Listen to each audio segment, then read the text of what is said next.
Hello विद्वानों, मैं Shailesh sir S teacher academy पर आपका हार्दिक स्वागत करता हूँ।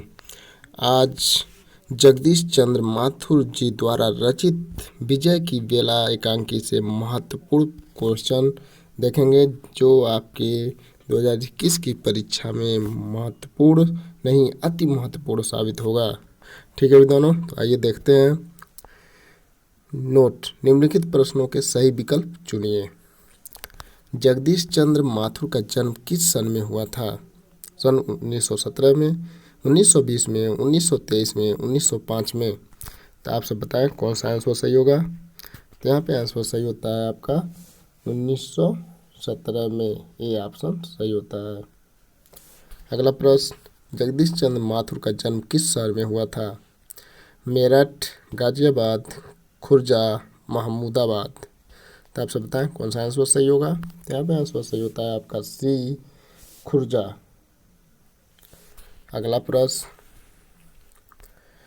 कबूतरनामा, घोंसले, खिड़की की राह, रीढ़ की हड्डी एकांकी है। ये किस प्रकार की एकांकी है? घटना प्रधान, समस्या प्रधान, व्यंग्य प्रधान, आदर्श प्रधान। तो आप सब बताएं कौन सा ऑप्शन सही होगा। तो यहाँ पे आंसर सही होता है आपका सी, व्यंग्य प्रधान रचना है।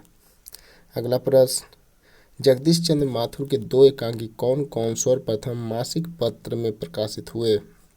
लवकुश और शिवाजी, घोंसले और कबूतर खाना, मेरी बांसुरी और भोर का तारा, कोणार्क और भाषण। तब बस सब बताएं कौन सा आंसर सही होगा।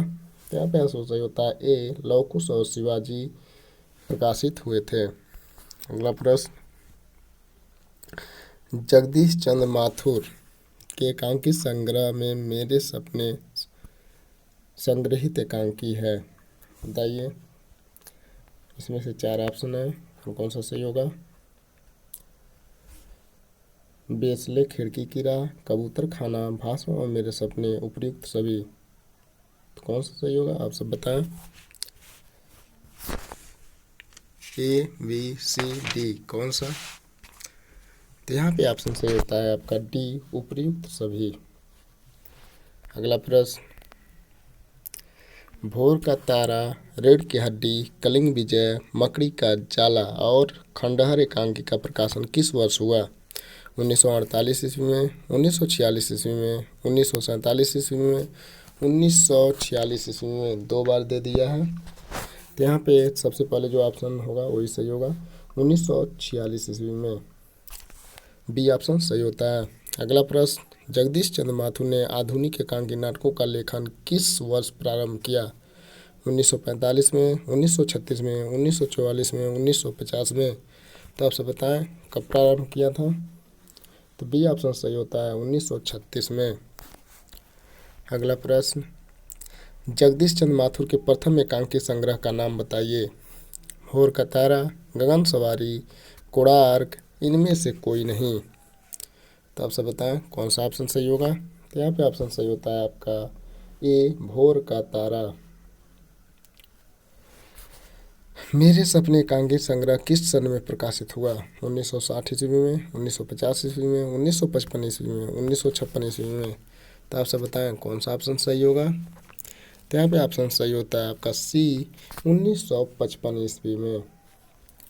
अगला प्रश्न: माथुर जी की किस कृति में सामाजिक विकृतियों का चित्रण किया गया है? वो मेरे सपने, घोंसले, कबूतर खाना, खिड़की की राह। तो बताइए सामाजिक विकृतियों का चित्रण किसमें किया गया है। ए ऑप्शन सही होगा, वो मेरे सपने। अगला प्रश्न: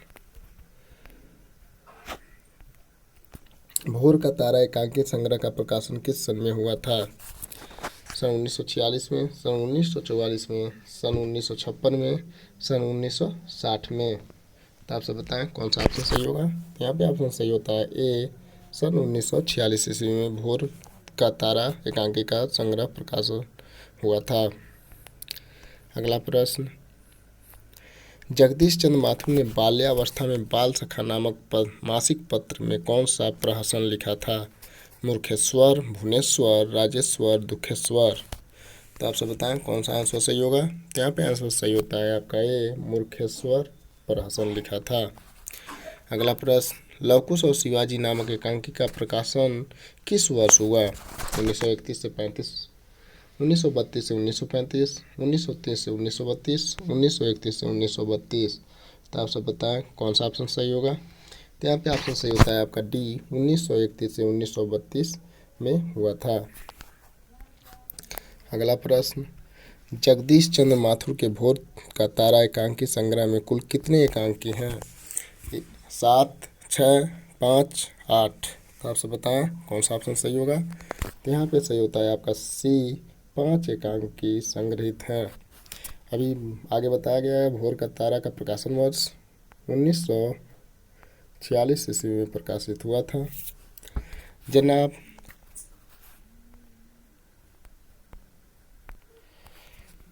तो इसका जो आंसर होगा इसमें ऑप्शन में नहीं है, जगदीश चंद्र माथुर। ठीक है, जगदीश चंद्र माथुर। ठीक है, तो आप लोग ये जनाब मोर के पंख होते हैं, मोरनी के नहीं, ये जगदीश चंद्र माथुर जी का है, आप लोग इसको याद रखिएगा। नाट्य संग्रह किस नाट्यकार की कृति है? लक्ष्मीनारायण मिश्र, जगदीश चंद्र माथुर, मोहन राकेश, राम कुमार वर्मा। तो आप सब बताएं कौन सा आंसर सही होगा। तो यहाँ पे आंसर सही होता है आपका बी, जगदीश चंद्र माथुर। अगला प्रश्न, इनमें से जगदीश चंद्र माथुर के एकांकी हैं वो मेरे सपने, गगन सवारी, भोर का तारा, इनमें से सभी। तो यहाँ पे ऑप्शन सही होता है आपका डी, इनमें से सभी। अगला प्रश्न, लवकुश और शिवाजी एकांकी है भुवनेश्वर जी के, जगदीश चंद्र माथुर के, लक्ष्मी नारायण जी के, राम कुमार जी के। तो आप सब बताएं कौन सा आंसर सही होगा। तो यहाँ पे आंसर सही होता है आपका बी, जगदीश चंद्र माथुर के, जिसका प्रकाशन वर्ष 1931 से 1932 तक है। ठीक है, अगला प्रश्न, इनमें से कौन सी एकांकी जगदीश चंद्र माथुर की नहीं है? कोणार्क, मेरी बांसुरी, भोर का तारा, नए मेहमान।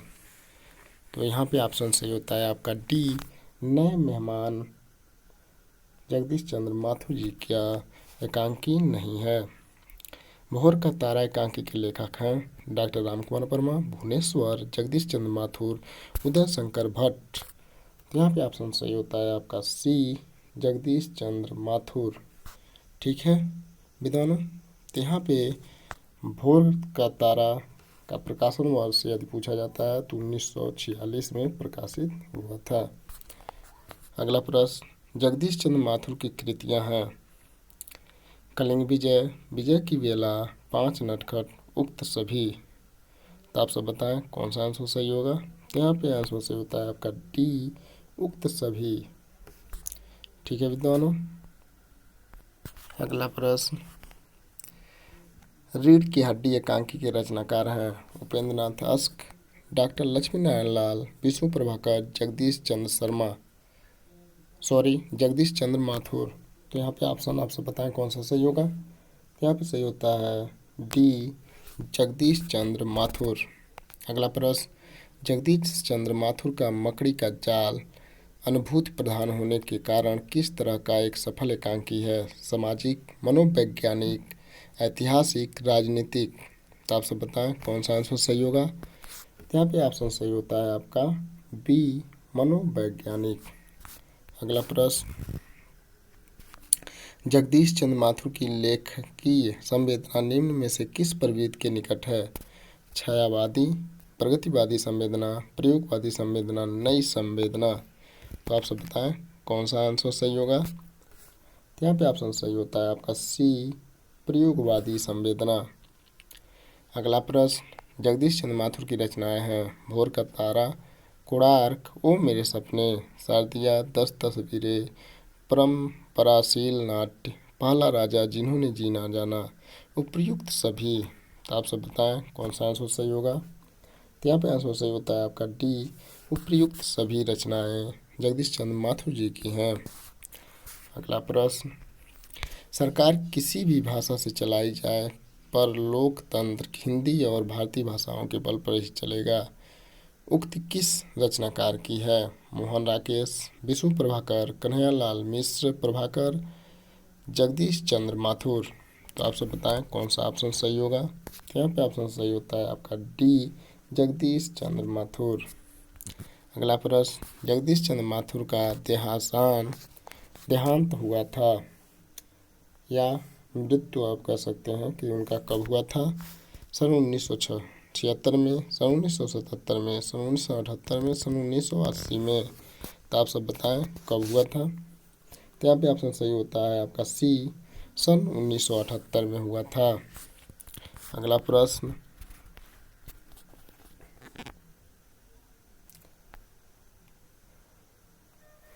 आपके पाठ्यक्रम में संकलित इनमें से कौन सूचना प्रसारण मंत्रालय के संयुक्त सचिव के पद पर कार्य कर चुका था? उपेंद्र नाथ अश्क, जगदीश चंद्र माथुर, डॉक्टर विद्यानिवास मिश्र, मोहन राकेश। तो आप सब बताएं कौन सा आंसर सही होगा। तो यहाँ पे ऑप्शन आपका बी सही होता है, जगदीश चंद्र माथुर। अगला प्रश्न, जगदीश चंद्र माथुर ने इनमें से एक पद पर कार्य नहीं किया था? बिहार राज्य के शिक्षा सचिव, आकाशवाणी के महानिदेशक, केंद्रीय गृह मंत्रालय में हिंदी सलाहकार, उत्तर प्रदेश के शिक्षा सचिव। तो आप सब बताएं कौन सा आंसर सही होगा। तो यहाँ पे आंसर सही होता है आपका डी, उत्तर प्रदेश के शिक्षा सचिव के पद पर कार्य नहीं किया था, बाकी वो तीनों पदों पर वो कार्य कर चुके हैं। अगला प्रश्न, इनमें से कौन एकांकीकार नेशनल स्कूल ऑफ ड्रामा नई दिल्ली का अध्यक्ष रहा? उपेंद्र नाथ अश्क, जगदीश चंद्र माथुर, उदय शंकर भट्ट, डॉक्टर राम कुमार वर्मा। तो आप सब बताएं कौन सा आंसर सही होगा। तो यहाँ पे ऑप्शन सही होता है आपका बी, जगदीश चंद्र माथुर। अगला प्रश्न, जगदीश चंद्र माथुर ने बाल्यावस्था में कौन सा मासिक पत्र निकाला? नूतन, कल्याण, बाल सखा, विवर्त। तो आप सब बताएं कौन सा ऑप्शन सही होगा। तो यहाँ पे सही होता है आपका सी, बाल सखा मासिक पत्रिका का प्रकाशन किया था। ठीक है विद्वानों, आपको वीडियो अच्छा लगता है तो लाइक, शेयर, कमेंट अवश्य करें। आप नाटक और निबंध से संबंधित वीडियो अभी तक नहीं देखे हैं तो आप प्ले लिस्ट में जाकर वहां से आप वीडियो देख सकते हैं और अपने दोस्तों के साथ शेयर अवश्य करें, जिससे आपके दोस्तों का भी भला हो सके। ठीक है विद्वानों, जय हिंद।